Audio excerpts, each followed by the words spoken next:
हम लोग आज क्या रिवीजन करेंगे? Today we are going to revise chapter 3 chemical properties of the metal and non metal, है ना। चलिए, अब केमिकल प्रॉपर्टी में मेटल और नॉन मेटल हम लोग फिजिकल प्रॉपर्टी पढ़ लिए थे। What is the sonority, what is the malleability, ductility, tensile strength, फिर है density, hardness, melting point, boiling point of the metal and non metal. Now today we have to revise the chemical properties of the metal. First of all, we know that what is the metalloids. Anyone, can you define the metalloid? Metalloid क्या होता है पहले बताओ. What do you mean by the term? Yes, very good. Example. Example. Example of the metalloid. एकदम याद रखोगे example मेटलवाइड का silicon, germanium, arsenic and ठीक है गैलियम. सारा जो है वो तुम लोग याद रखोगे मेटलॉइड्स का. Silicon, germanium, arsenic, these are the example of the metalloids which have the both type of property metal and some property of metal and other property of non-metal. That's why that are categorized in the group of the metalloid. अब है आपका chemical properties. What do you mean chemical property? Chemical property में हम लोग भी study about the how the metal and non-metal react with the air, water, acid, base, etc. ठीक है ना. ये सबसे कैसे वो रिएक्शन करता है, क्या बनाता है. These are the chemical property of the metal and non metal. First of all we study about the metal and non reaction with the oxygen. Reaction हम लोग पढ़ेंगे ऑक्सीजन के साथ कैसे होता है इसमें. कितना देर तक तुम लोग आते रहेगा. Chemical properties of metal and non metal.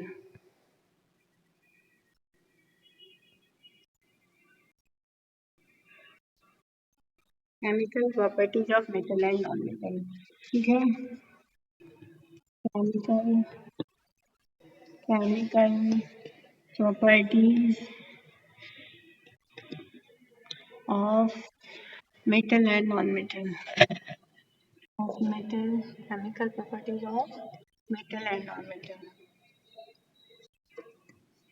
Metal and non-metal. ठीक है. अब हम लोग इसको देख लेंगे अच्छे से. Chemical properties of metal and non metal.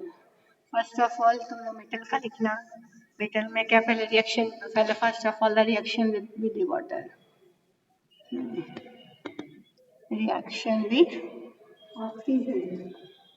Reaction with oxygen. Oxygen यानी एयर से वो कैसे रिएक्शन करता है. How the metal react with the oxygen. Metal में सबसे पहले मान लो कि मैग्नीशियम है. We burn the magnesium.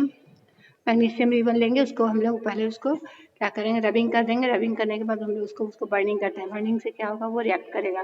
When the magnesium burn with oxygen that form magnesium oxide. एक मैग्नीशियम रिबन लो, उसको बर्न करो ऑक्सीजन में, that form the magnesium oxide. क्या बना दिया, ये मैग्नीशियम ऑक्साइड बना दिया. ठीक है. नाउ दिस मैग्नीशियम ऑक्साइड आप चेक करेंगे whether it is metallic nature, whether it is acidic nature और द बेसिक नेचर. नाउ अब ये जो ऐश बन गया, मान लो ये रिबन के फॉर्म में था. Ribbon react with oxygen, oxygen के साथ रिएक्शन किया, बर्न करने के बाद ये ऐश बना दिया, मैग्नीशियम ऑक्साइड का ऐश बन गया. अब उस ऐश को हम लोग एक वॉच ग्लास में लेते हैं, कलेक्ट कर लेते हैं. Now this magnesium oxide when dissolve in the water, MgO को हम लोग वाटर के साथ रिएक्शन कर मिला देते हैं, डिसॉल्व करवा दिए. देन क्या बनेगा, वो that react with the water and form magnesium hydroxide, MgOH2. ठीक है. ये मैग्नीशियम हाइड्रोक्साइड बन गया. मैग्नीशियम हाइड्रोक्साइड अब ये वाटर के साथ मिला हुआ है, डिसॉल्व नहीं करता है, फिर भी उसके साथ हो रहता है.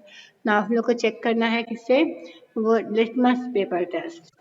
When we bring the blue litmus paper that will be no change. अगर हम लोग ब्लू को ले जाते हैं लिटमस पेपर को तो कोई भी चेंज नहीं होता है. When we bring the red litmus paper in the solution, that changes into the blue color. तो क्या किया जाए, हमारा ब्लू कलर ब्लू कलर पर अगर ले जाते हैं तो कोई भी चीज़ नहीं आता है. अगर हम लोग रेड कलर का जब लिटमस पेपर ले जाते हैं तो क्या करता है ये, तो वो ब्लू कलर में चेंज कर गया. that changing in the blue color of the red litmus paper that shows that this metallic hydroxide जो metallic oxide बना है that is the basic in nature. ठीक है, याद रखना ये किस नेचर का होगा, बेसिक इन नेचर. ठीक है, metallic hydroxides are or the metallic oxides are basic in nature. It is the first property. When the metal react with the oxygen that form the metallic oxide. metallic oxide बनाएगा वो, और metallic oxide जब हम लोग water के साथ मिला दिया बन गया metallic hydroxide बन गया. अब वो ब्लू लिटमस को रेड में कन्वर्ट नहीं करता है, फिर हम लोग रेड को ले गए तो रेड को वो कन्वर्ट कर दिया. That changes the red colour red litmus paper into the blue. It means that the metallic hydroxide और the oxide are the basic in nature. ठीक है, ये याद रहेगा. सेकंड, ये तो तुम्हारा मेटल का था, इस ऐसे तो मेटल ने किया. नॉन मेटल कैसे करेगा, मेन द नॉन मेटल के साथ कैसे करेंगे हम लोग. नॉन मेटल को भी चेक करके देख लो क्या करेंगे. अगर चलो एक चार कोयले है ना, एक कोयले का थोड़ा थोड़ा सा चारकोल का थोड़ा सा टुकड़ा लेंगे, उसको हम लोग बर्न किया, that form the carbon dioxide. ठीक है, उसको बर्न करते हैं कार्बन डाइऑक्साइड. कार्बन था तुम्हारा, कार्बन है, ऑक्सीजन के साथ बर्न किया, it form the carbon dioxide. ठीक है ना. अब कार्बन डाइऑक्साइड बर्न किया है, इसमें हम लोग मान लो एक जार में रखे हैं, अब उसको हम लोग उसमें वाटर डाल दिया. दैट फिर ये कार्बन डाइऑक्साइड जो है वो तुम्हारा वाटर के साथ मिक्स हो गया, और मिक्स होकर क्या बना देगा, दैट फॉर्म द कार्बनिक एसिड H2CO3. ठीक है, कार्बनिक एसिड बना दिया सॉल्यूशन. इसको हम लोग क्या कहते हैं, कार्बनिक एसिड. कार्बनिक एसिड. ठीक है, अब कैसे चेक करेंगे कि ये तुम्हारा क्या है, ये एसिडिक नेचर का है, बेसिक नेचर का है. ये क्या करें, फिर हम लोग blue litmus paper test check करें. When we bring the blue litmus paper that will convert into the red. ये अब रेड में कन्वर्ट हो गया, ये तुम्हारा रेड में इसको कन्वर्ट हो जाता है. इट मीन्स दैट जो नॉन मेटेलिक ऑक्साइड्स है that are acidic in nature. इस एक्सपेरिमेंट से क्या पता चला कि जो नॉन मेटल है वो एसिडिक इन नेचर. ठीक है, वो एसिडिक नेचर का है. Metallic oxides are basic in nature, whereas non-metallic oxides are acidic in nature. याद रहेगा ये. एनी प्रॉब्लम अगेन, बताओ. केमिकल चेन में first of all we study about the reaction with the oxygen. Oxygen से reaction करवाए हैं, तो metal अगर तुम्हारा ऑक्सीजन के साथ रिएक्शन करेगा तो क्या बना देगा, metallic oxide. Metallic oxide dissolve किया वाटर में तो वो डिजॉल्व होकर हाइड्रोक्साइड बनाया है. That are the basic in nature that convert the red litmus paper to blue. It means that the metallic oxide जो बना वो बेसिक नेचर का है. ना अनदर केस नॉन मेटल, अगर कार्बन है, चारकोल है, उसको हमने ऑक्सीजन में बाइंड किया, that form the carbon dioxide. अब उसी जार में हम लोग वाटर डाल दिए, वाटर के साथ वो डिजॉल्व हो गया, कार्बनिक एसिड बना दिया, है ना. ना कार्बनिक एसिड जब टेस्ट करें तो वो ब्लू को चेंज कर देता है रेड में. It means that this oxide non metallic oxides are acidic in nature. ये डिफरेंस याद रहेगा, एग्जाम में आता है ये. याद रहेगा सभी को, याद रहेगा. सब लिख के प्रैक्टिस करोगे, हम पहले भी बोले हैं कि लिखना जरूरी है. तुम लिख लिख लिख के तुम लोग प्रैक्टिस इसको कर लेना, है ना. हो जाएगा ना सभी का. Now another test, another property क्या होता है, अनदर प्रॉपर्टी हम लोग पढ़ेंगे. How the metal and non metal react with water. Water के साथ कैसे रिएक्शन करेंगे. मेटल जो है हाइड्रोक्साइड के साथ, अगर मेटल को हम लोग वाटर के साथ रिएक्शन करवाएंगे तो व्हाट इज द फॉर्म, क्या बनता है ये. All the metal do not react. We know that जितना भी मेटल है सब रिएक्शन नहीं करता है, लेकिन जो हाईली रिएक्टिव है that react with the normal water. ठीक है, कोल्ड वाटर से रिएक्शन करेगा. जो बहुत ही कम है रिएक्टिव वो तो हॉट वाटर से, वो और भी कम है तो वो स्टीम से, वो और भी लेस रिएक्टिव है तो that do not react with the water, वो वाटर के साथ रिएक्शन नहीं करता है. यानी मेटल का वाटर के साथ रिएक्टिविटी जो है that are the different according to their reactivity. ठीक है, ये सब तो पहले का पढ़ाया हुआ है, एक बार हम लोग इसको तो भी देख लेते हैं.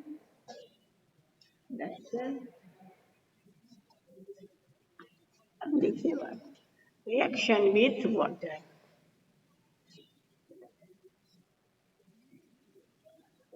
Reaction with water.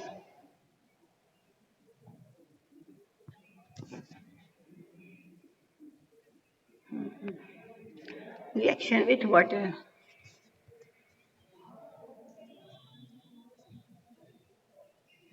Reaction with water. चलो, अब वाटर के साथ all the metals do not react. अब सम जनरल हम लोग लेते हैं, मान लो मैग्नीशियम ही लिया, उसको वाटर के साथ हम लोग रिएक्शन करवाए, that react with the water, water के साथ वो रिएक्शन करता है, ठीक है. When it react with the oxygen water, that form the metallic hydroxide, and metallic hydroxide बनाएगा एंड वन गैस रिलीज. एक हम लोग टेस्ट ट्यूब में क्या करते हैं, देखो यहाँ पे एक्सपेरिमेंट में भी दिखाया गया है ना, ये एक्सपेरिमेंट देखा है ना, ये एक्सपेरिमेंट हैव यू सीन, ये एक्सपेरिमेंट देखा है तुम लोग,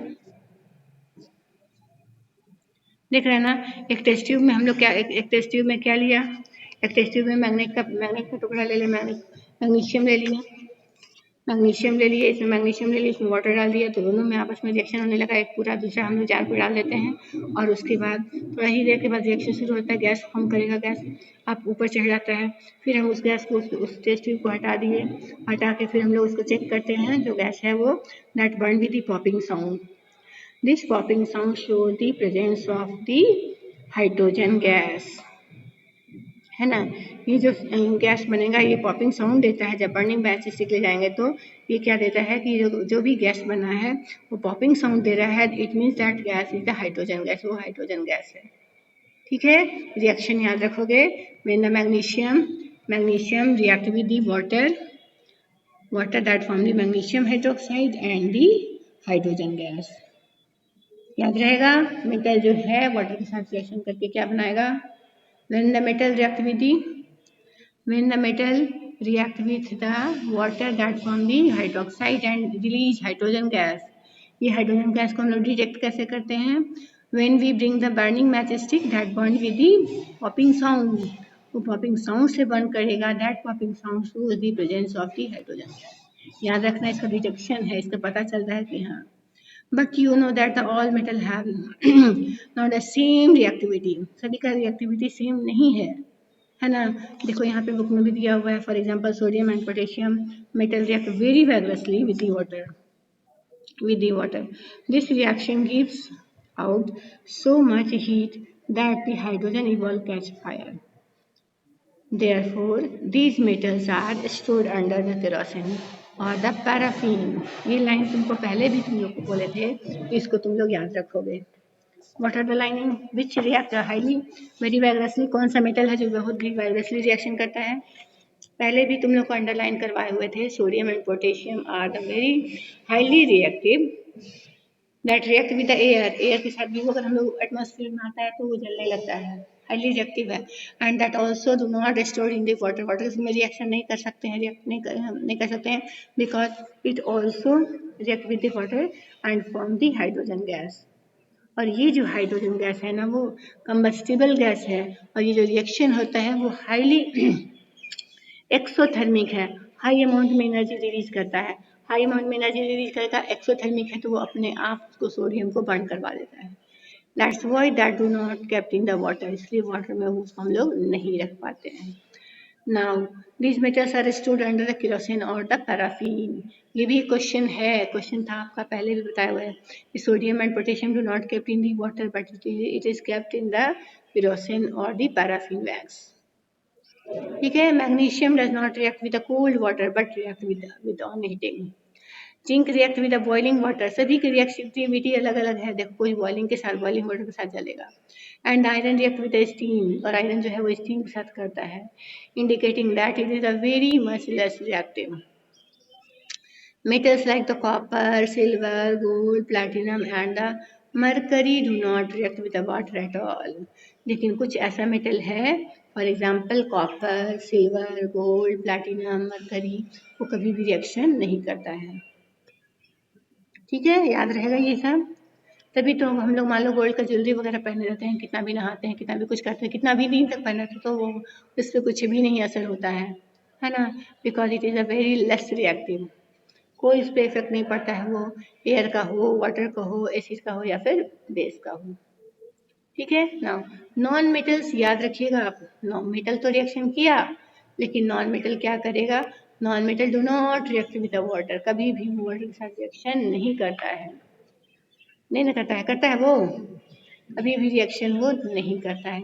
हाँ, इसीलिए जब फास्फोरस क्या है, उसका इग्निशन टेम्परेचर बहुत लो है, रूम टेम्परेचर बर्न करने लगता है, तो इसको हम लोग इसको कहाँ स्टोर करके रखते हैं, we stored under the water, water में हम लोग अंडर में के रखेंगे कि वाटर के साथ भी रिएक्शन नहीं करेगा, और वाटर में रहेगा तो उसका इग्निशन टेम्परेचर भी उसको टच नहीं करेगा। Therefore, some reactive nonmetals are stored in the water to prevent their reaction with the air. Air के साथ वो reaction नहीं करे. For example, phosphorus is kept in the water to prevent its contact with the air.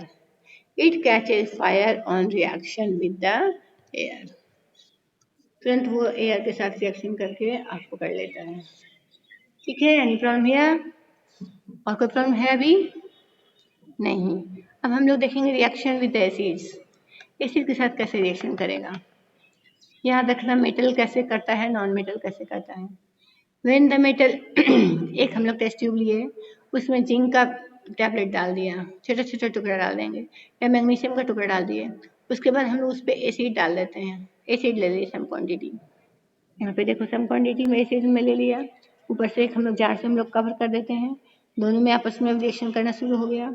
जब reaction शुरू करेगा, then both of them react with the metal जो है एसिड के साथ अगर रिएक्शन करता है तो क्या बना देगा, याद है सभी को, याद रखा है ना कि भूल गया, याद रखा है कि भूल गया, सारा कुछ पहले भी बता दिए थे कि ये सारा बहुत इंपॉर्टेंट है कि तुम्हारे रिएक्शन एग्जाम में तुम्हारा आता ही आता है। Reaction with acids, reaction with acids, है ना।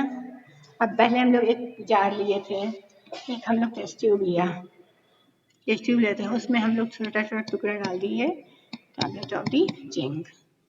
ठीक है, अब इसमें हम लोग एसिड को डाल दिए, एसिड तो लिक्विड स्टेट में यहाँ तक पूरा भर गया। आफ्टर सम टाइम जैसे ही डालते हैं ना, वो फिर एफर्वेसेंस के साथ रिएक्शन होना शुरू कर देता है, जब रिएक्शन होगा तो बबल्स निकलना शुरू होगा इन द फॉर्म ऑफ बबल, और ऊपर से क्या करते हैं हम लोग तो दूसरा टेस्ट ट्यूब लेके कवर कर दिए, अभी जो गैस है वो हल्का होने का रूप हो जाएगा। ठीक है, और फिर हम लोग इसको हटा दिए, इसको अब रिमूव इधर से ले गए, गैस यहाँ भरा हुआ है। अब हम लोग फिर यहाँ पे बर्निंग मैच स्टिक ले जाएंगे तो ये क्या करेगा, बर्न करना शुरू करेगा विद द पॉपिंग साउंड। जैसे ही ले गए तो वो फिर वो बर्न करना शुरू किया, किससे, वो पॉपिंग साउंड शो किया। Popping sound is due to the, इसको इंडिकेट करता है, popping sound shows the, popping sound shows the hydrogen gas form. Reaction क्या हुआ यहाँ पे,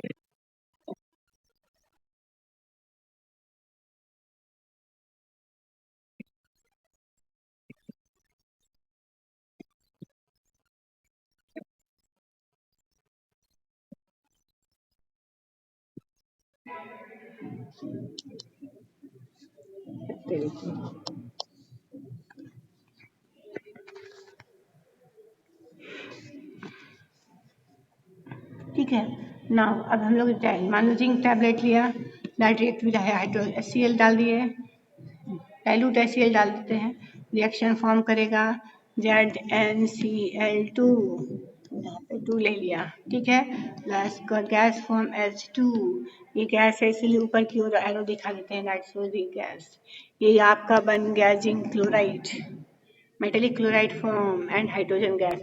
अब यही गैस जो है यहाँ पे कलेक्ट हुआ है और ये पॉपिंग के साउंड बर्न कर रहा है, because the hydrogen is a combustible gas. याद रहेगा सारा स्टेप्स को याद रखना, when the metal react with the acid that form the metallic salt and the hydrogen gas evolve. This hydrogen gas is detected by the popping sound when we bring the burning matchstick। अगर हम लोग burning matchstick ले जाएंगे तो वो popping sound के साथ burn करेगा, इससे ये पता चलता है कि the metal when the react with the when the metal react with the acid that burn with the popping sound, वो popping sound से ही burn करेगा और जलेगा। ठीक है, ये याद रखना सारा कुछ, जैसे जैसे हम लोग बता रहे हैं पढ़ा रहे हैं, जो आपको याद रखना है। मान लो आयरन टैबलेट डाल दिया, ये जो दूसरा कोई भी हम लोग एसिड डालेंगे तो हाइड्रोजन गैस ही बनेगा। लेकिन सभी की रिएक्टिविटी एक जैसी नहीं है, सारा कुछ एक जैसा रिएक्शन नहीं करेगा। लेकिन तुमसे कोई कह दे कि मेटल जो है एसिड के साथ रिएक्शन करता है तो क्या बनाता है, तो क्या बोलोगे, metallic salt form and hydrogen gas evolve. But कुछ जो लेस रिएक्टिव है दैट डू नॉट रिएक्ट। फिर यहाँ पे दिया हुआ है some metals like the copper mercury do not react with the dilute hydrochloric acid, they react with the sulphuric acid और the nitric acid but they not liberate the hydrogen gas. सभी metal के साथ condition एक जैसा नहीं होता है। Metals like gold and the platinum do not react with the dilute water, dilute acid. और गोल्ड और प्लैटिनम जो है वो तुम्हारा डाइल्यूट एसिड के साथ रिएक्शन नहीं करेगा। इस सारा लाइनिंग अपने आप में बहुत ही highly important. Now non metal क्या करेगा, non metal generally do not react with acid, non metal कभी भी रिएक्शन नहीं करता है, generally do not react. Some non-metals like the sulfur and the phosphorus react with the hot concentrated sulfuric acid or the nitric acid, but they do not liberate the hydrogen gas. लेकिन वो hydrogen gas को liberate नहीं करता है। कुछ वो strong acid के साथ रिएक्शन करेगा भी तो वो हाइड्रोजन गैस को इवॉल्व नहीं करता है। याद रहेगा ये सारा। चलो इसी की वजह से हम लोग क्या करते हैं, हमेशा हम लोग इसको प्रिकॉशन में रखते हैं कि मेटल को certain food stuffs like the citrus fruits है, कर्ड है, पिकल्स है, टैमरिंड है, ये कंटेन क्या करता है, that contain the acid, so they should not be stored in the utensil made up of the iron, copper or the aluminium, as the acid present in the food stuff react with the metal and forms the compounds which may be toxic. घर में भी देखते हो pickles वगैरह जो रहता है उसको हम लोग वैसे मम्मी तुम्हारी मम्मी लोग कहाँ रखती होंगी, वो ग्लास के बॉटल में रखती हैं या प्लास्टिक के bottle, because that do not react with acid. वो ग्लास जो है वो एसिड के साथ रिएक्शन नहीं करता है। लेकिन अगर मान लो उसको हम लोग आयरन के पॉट में रख रहे हैं या कुछ के पॉट में, तो वो उसके साथ रिएक्शन करके उसको टॉक्सिक बना देता है, वो खराब होने का डर रहता है। ठीक है, इसीलिए हम लोग उसमें नहीं रखेंगे। देखना घर में भी जनरली जितना भी चीज़ रहता है ना, वो सारा साइंटिफिक रीजन के कारण ही उसको ग्लास के बॉटल में रखा गया है। अब है reaction with the alkalis. Most metal do not react with alkali, बहुत सारा मेटल जो है जो अल्कली के साथ रिएक्शन नहीं करता है। Aluminium and zinc can however react with the sodium hydroxide or the potassium hydroxide to form their salts and liberate hydrogen gas. Aluminium and zinc यही सब जो है वो तुम्हारा बेस के साथ रिएक्शन करता है, अल्कली के साथ रिएक्शन करता है और उसको फिर हाइड्रोजन गैस बनाएगा और वो मेटेलिक सॉल्ट बना देता है। Any problem here? याद करना है, तुम लोग को पहले भी 2-3 बार ये बता चुके हैं। याद रहेगा सारा? याद रखा है कि भूल गया है? ये सारा याद रखा है कि भूल गया है? याद रखे हो?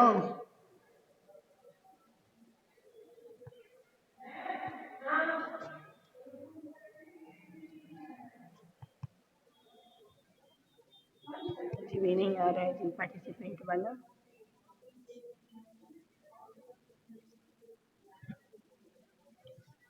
चलिए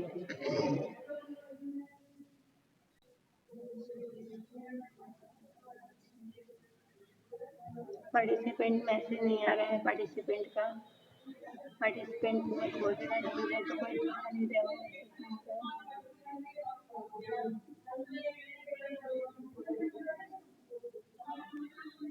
चलो ठीक है। अब है reactivity of metal. Reactivity of metal में ये रिएक्टिविटी सीरीज सभी को याद करने के लिए बोला गया था। तो मोस्ट रिएक्टिव मेटल क्या है आपका?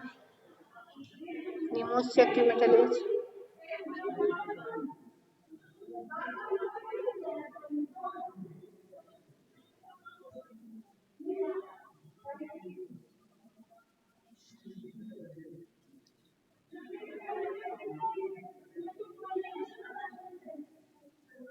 the most reactive metal is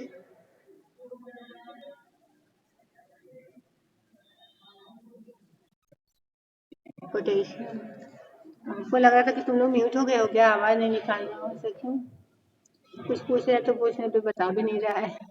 मेरा पार्टिसिपेंट वाला आ नहीं रहा है, ऐसा क्यों? तो ठीक है, चलो अब ये देखो, ये सारा कुछ बताया हुआ है, एकदम लाइन बाय लाइन याद रखोगे। मोस्ट रिएक्टिव मेटल क्या है? Most reactive metal is potassium. ये जो ऊपर से नीचे आ रहा है, इसकी रिएक्टिविटी धीरे धीरे धीरे धीरे क्या हो रही है? कम, घटते जा रही है, डिक्रीज करते जा रही है। तो पहला potassium, sodium, calcium, magnesium, aluminium, zinc, iron, ये सारा एकदम सीक्वेंस में याद रखना। याद है सबको सीक्वेंस में? उसके बाद तुम्हारा फिर क्या है? Tin, lead, copper, mercury, silver, gold and platinum. है ना? याद रखा है कि भूल गया है सब? घर में बैठे हो आराम से इसको याद कर लो। ठीक है, याद रहेगा। तो potassium is the most reactive metal while the platinum is the least reactive metal. Potassium जो है सबसे ज्यादा है रिएक्टिव, और द प्लैटिनम जो है सबसे कम reactive. Now displacement reaction. Displacement reaction में भी हम पहले बता चुके थे कि जो हाइयर है वो लेस वाले को अपने ग्रुप से हटा देता है और अपने उसके साथ कंबाइन होकर कंपाउंड बना देगा और पहले वाले को फ्री कर देगा। That is called displacement reaction. Displace कर देना, इसको उसको हटा देना, है ना? तो हाइयर रिएक्टिव वाले लेस रिएक्टिव वाले को उसके ग्रुप के साथ कंपाउंड से उसको रिप्लेस करके अपना कंपाउंड बना देगा और पहला वाला जो वीक वाला है वो एक सेपरेट हो जाएगा। That type of reaction is called the displacement reaction. ठीक है? एग्जाम्पल इसका भी याद रखना, कॉपर का और ये, और कॉपर सल्फेट मैग्नीशियम रिबन लेंगे, चाहे फिर यहाँ आयरन भी लेते हैं, तो क्या होता है? कॉपर सल्फेट का सोल्यूशन जो ब्लू है, ब्लू कलर का होता है। अब मान लो इसमें आयरन का एक हम लोग नेल डाल देते हैं, तो आयरन का नेल देखे हो कि चमचमाते रहता है, थोड़ा ही देर के बाद छोड़ देते हैं तो इसका कलर जो है, जो ब्लू कलर है वो ग्रीन हो जाएगा। और जो तुम्हारा अभी जो शाइनिंग नेचर का था आयरन, वहाँ जहाँ तक वहाँ पे डिप किया हुआ है वहाँ तक इसका कलर जो है ब्राउन हो गया। That is due to the deposition of the copper. Copper is the less reactive and the iron is the higher reactive. That's why. ठीक है, अब है नोबल मेटल। नोबल मेटल किसको कहते हैं? What is called the Nobel metal? What is called Nobel metal? What is called Nobel metal?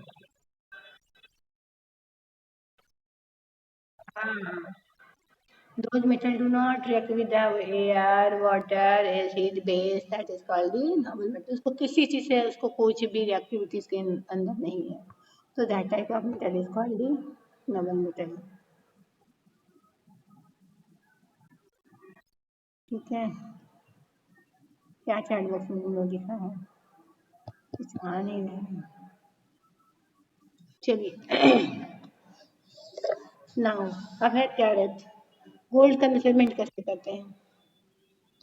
Gold का measurement कैसे करते हैं? गोल्ड तुम्हारा है तो लोग राइस खरीदते हो, कुछ भी खरीदते हो, उसके लिए एक मेजरमेंट है प्योरिटी का। तो गोल्ड की प्योरिटी का क्या मेजरमेंट है? कैरेट। हाँ, what is the best best part? हम लोग क्या कहते हैं? 24 carat is the best gold, है ना? अब 24 पार्ट में that is a very soft, वो सॉफ्ट भी मलेबल भी है, तो सॉफ्ट भी है, तो ज्वेलरी बनाना उसमें इतना आसान नहीं है। उसको हम लोग अच्छी फॉर्म देने के लिए उसमें एक्स्ट्रा कुछ भी मिला देते हैं, दैट वे कंपाउंडिंग। और कौन सा उसमें मेटल हम लोग मिला के उसको एक स्ट्रेंथ देते हैं?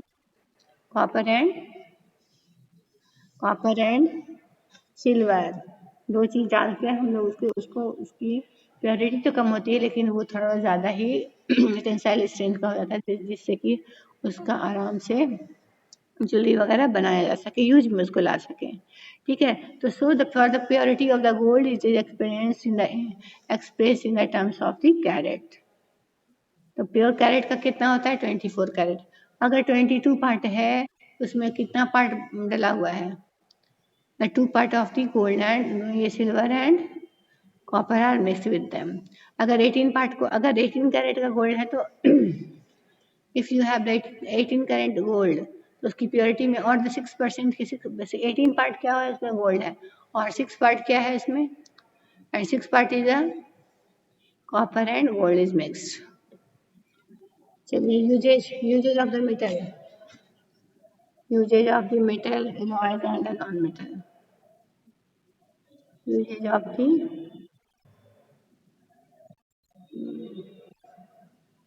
usage of the metals, alloys and the non-metal. बताओ, यूजेज में क्या क्या होगा? Usages of the common metal, metal क्या है, डिफरेंट, हर अपना मेटल का अलग अलग यूज है। आयरन से हम लोग बड़ा बड़ा चीज बना सकते हैं। बॉयलर है, स्टोव है, टॉयज है, पीस है, एग्रीकल्चर में इम्प्लीमेंट होता है, चेन है, वायर है, नेल है, बोल्ट है, इलेक्ट्रोमैग्नेट है, these are found by the iron. Aluminium का क्या क्या यूज है? Aluminium being a very light metal, हल्का भी है, मजबूत भी है। For this that's why that are use for making the aircraft, aircraft बनाने में उसका यूज होगा। It is also used for making the cooking with cooking vessels. Its thin foil are used for packaging of the food stuff and the medicine. Food stuff को भी रखने के लिए या मेडिसिन को रखने के लिए दिस एल्यूमिनियम इज यूज्ड। अच्छा, इसका जो एयरक्राफ्ट बॉडी में यूज होता है उसमें क्या क्या क्या नाम है उसका, उस मटेरियल का जिसमें एल्यूमिनियम का बनाता है? That is the duralumin. Duralumin is the alloys of the aluminium that are used for the aircraft bodies, because वो लाइटर है, वो मजबूती भी है, उसमें सब कुछ मिला देते हैं जिसके कारण वो थोड़ा ज़्यादा ही स्ट्रांग बन जाए। वो हल्का भी हो जाता है, हल्का भी duralumin, that is called that alloy is called duralumin. Manganese, magnesium, iron, ये एल्यूमिनियम डाल के हम लोग इसको ड्यूरेलुमीन बनाएंगे। That are use for the aircraft bodies, जो कि लाइटर भी है और काफ़ी वो मजबूत भी है। Now next is the copper. Copper is the most widely used metal for making the electrical cables and other electrical goods. It is also used for making the cooking vessel. याद रहेगा ना ये सारा याद है ना, सभी का यूज भी याद रखोगे, बीच बीच में क्वेश्चन निकालता है बोर्ड में, क्वेश्चन जो रहता है वो बीच बीच का ज्यादा रहता है। Silver, silver is use, silver कहाँ यूज होगा? For making the jewelry, decoration, places, tableware, etc.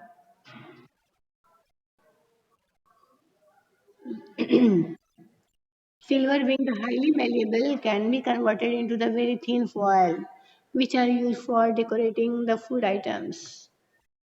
Food item को भी डेकोरेट करने में वो काम आता है। Very good conductor of electricity, ये बेस्ट कंडक्टर है इलेक्ट्रिसिटी का, लेकिन क्या वो लगा रहता है हमारे घर में? सिल्वर का लगा रहेगा? क्योंकि जब चोर आएगा तो सबसे पहले वही वायर को ही ले जाएगा, इसीलिए वायर कभी भी सिल्वर का नहीं रहता है, वो हमेशा गोल्ड का ही कॉपर का ही रहेगा। But it is not commonly used for electrical fitting because it is a very expensive. Silver and gold wire are, however, used for high precious electrical contact in computer. Computer में कहीं कहीं थोड़ा थोड़ा जगह पे उसको यूज करते हैं गोल्ड वाले को। याद है, याद रहेगा, ठीक है। चलिए, अब है आपका usages of alloys. What is alloys? Alloy क्या है? ये सब पढ़ा हुआ है, तुम लोग अपने से पढ़ेगा नहीं तो कैसे आ जाएगा? What is alloy? बताओ, what is alloy?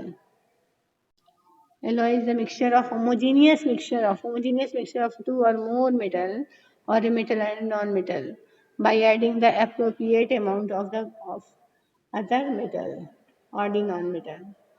Do some of alloys, the properties of a given metal uh,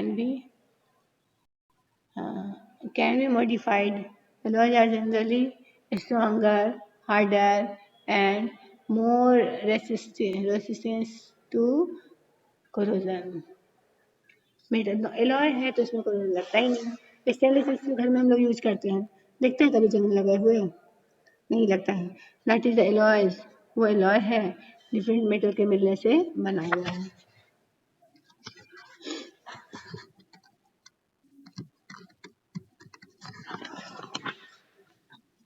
now अब है आपका steel.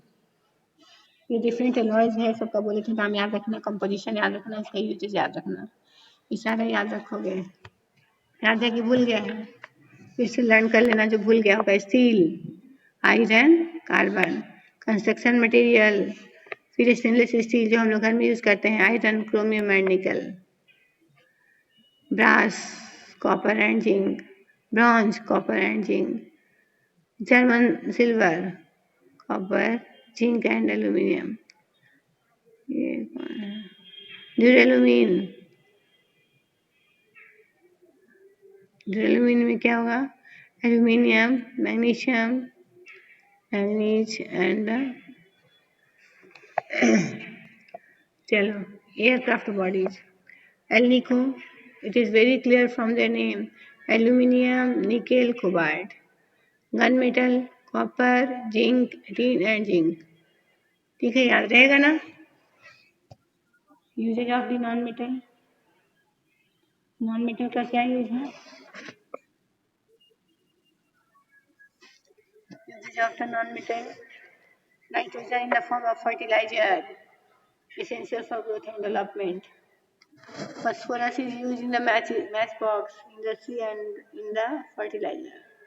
Iodine and antiseptic. Sulfur used for making the firecracker, gun maker, gunpowder and sulfuric acid. Oxygen for the survival of the living thing. Diamond, making jewelry. Graphite, battery and in the pencil. ठीक है ना? अच्छे से याद कर लोगे। Any problem है? किसी को और कोई दिक्कत है? क्या हुआ?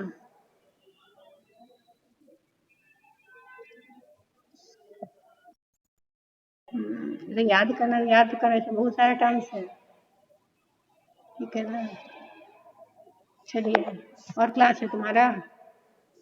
और क्लास है ना तुम लोगों का भी?